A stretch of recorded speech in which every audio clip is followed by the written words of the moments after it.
Hi అండి. దయచేసి ఈ వీడియో స్కిప్ చేయకండి.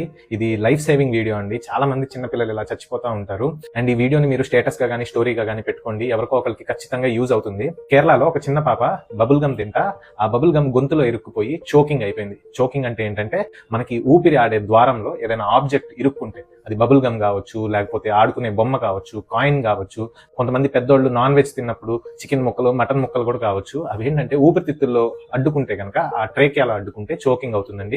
విత్ ఇన్ మినిట్స్ పేషెంట్స్ చనిపోతారు. అంటే మనం ఫస్ట్ ఎయిడ్ తెలియకపోతే కనుక ఖచ్చితంగా చనిపోతారండి. ఈ వీడియోలో వాళ్ళకి ఫస్ట్ ఎయిడ్ ఎలా చేయాలో నేను చెప్తానండి. ఈ వీడియోలో చూస్తున్నారు కదా, ఆ పిల్ల చోకింగ్ అవుతుంది అని ఇమీడియట్ గా గ్రహించి పొట్ట దగ్గర చెయ్యేసి ఇలా ఒత్తడం స్టార్ట్ చేశాడు. దాన్ని హైమ్లిచ్ మెనూవర్ అంటారండి. చాలా ఇంపార్టెంట్ అండి. ఇది అందరికీ తెలియదండి. చాలా మందికి ఎన్ని ఎడ్యుకేషనల్ వీడియోస్ చేసినా సరే people are still not aware of it. ఎవరైనా సరే చోకింగ్ అయ్యేటప్పుడు వాళ్ళు దగ్గలేరనమాట, మాట్లాడలేరనమాట, సౌండ్స్ చేస్తూ ఉంటారు, ఈ అని చెప్పేసి సౌండ్ చేస్తూ ఉంటారు.